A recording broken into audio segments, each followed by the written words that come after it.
cas d'Ebola diagnostiqués aux États-Unis semblent quasiment créer un mouvement de panique dans le pays. Alors, si le virus Ebola est arrivé là-bas, on peut se demander si nous sommes vraiment à l'abri, nous, en France. C'est la question qui fâche de 7h15 sur Europe 1. Et pour y répondre, je reçois le professeur Jean-François Delfraissy. Bonjour. Bonjour. Vous êtes virologue et directeur de l'Institut de microbiologie et maladies infectieuses à l'INSERM. Depuis le début, on nous dit, professeur, qu'en gros, Ebola, c'est une maladie africaine et qui ne menace, entre guillemets, que l'Afrique de l'Ouest. Est-ce qu'on ne s'est pas trompé ? Non, je pense qu'on ne s'est pas trompé. C'est vraiment une épidémie de l'Afrique de l'Ouest. Ce n'est pas une pandémie, c'est-à-dire au niveau mondial. Par contre, le cas américain, on l'attendait. Et on peut avoir exactement la même chose qui survient en France dans les jours qui viennent. Mais ce qu'on voit aux États-Unis, c'est que ça va très très vite. Géraldine Vosner nous le disait dans le journal de 6h30. Il y a un cas, il y a une centaine de personnes dont on se demande si elles n'ont pas été contaminées. Il y a une psychose qui se met en place. C'est pas formidablement rassurant quand même.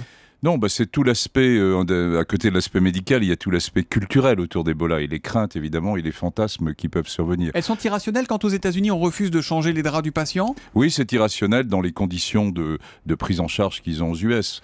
On rappelle, hein, c'est quelqu'un qui s'est contaminé au Libéria.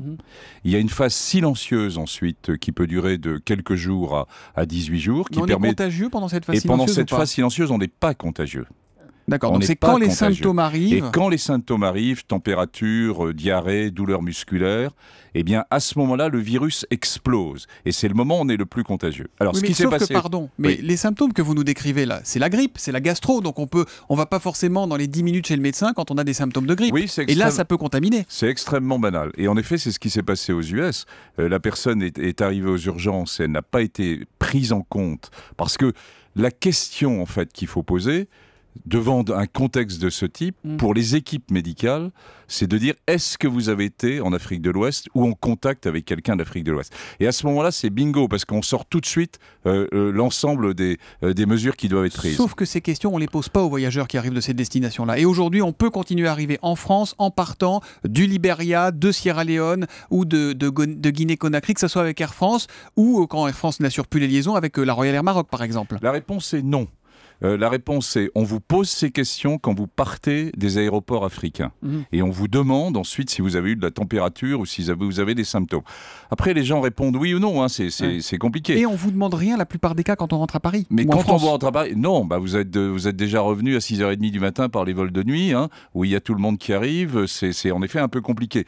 Mais c'est pas là où ça se joue. Ça se joue quand il arrive des symptômes. Et c'est le premier contact avec le circuit médical. C'est ce qui va se passer en France. Et le message à donner, c'est aux médecins généralistes, pas forcément parisiens, mais du fin fond de la campagne qui pensent à autre chose, ou aux urgentistes, dans le contexte actuel, température, diarrhée, posez la question à vos patients, est-ce que vous arrivez d'Afrique de l'Ouest ? Et après, on tire la ficelle. Ce virus, il est déjà présent sur le sol français. Il y a cette infirmière de MSF soignée depuis une dizaine de jours à l'hôpital de Saint-Mandé. Vous savez comment elle va, vous, ou pas ? Écoutez, là, on est dans le secret médical. La seule chose que je peux dire, c'est que cette jeune infirmière a été traitée avec des traitements expérimentaux, ça c'est connu. Elle va s'en sortir et que globalement, elle va bien et elle va s'en sortir. Alors, cette maladie, on a l'impression qu'elle est mortelle en Afrique et qu'elle ne le serait pas en France ou aux États-Unis. Ça encore, c'est une fausse idée reçue ? Oui et non. Elle peut tuer chez nous ? Elle peut être mortelle chez nous. Mais le niveau de mortalité sera très différent. Il sera probablement de l'ordre de 10 à 15% et non pas de 60% comme on le voit en Afrique de l'Ouest. L'OMS dit 70%. Parce que le système de soins, il est complètement différent. C'est la même chose que si vous avez un accident de la route en Afrique, eh bien le taux de mortalité risque d'être plus important. On retient donc qu'on n'est pas complètement à l'abri du virus Ebola en France. Hein. On peut voir survenir exactement la même histoire que ce qui se passe aux États-Unis. La France est, je pense, prête. Il y a un plan ad hoc qui est fait. Et puis après, c'est le bon sens. Je répète, pour les médecins, les urgentistes et les médecins généralistes, posez la question devant des signes atypiques si votre patient arrive d'Afrique de l'Ouest ou a été en contact. Il vaut mieux aller voir le médecin à titre de précaution pour rien que de ne pas y aller quand on a ces symptômes-là en ce moment. Merci, professeur Delfraissy, d'être venu en direct sur Europe 1 ce matin. Vous êtes, je le rappelle, le directeur de l'Institut de microbiologie et maladies infectieuses à l'Institut national de la santé et de la recherche médicale, l'INSERM. Merci, bonne journée à vous.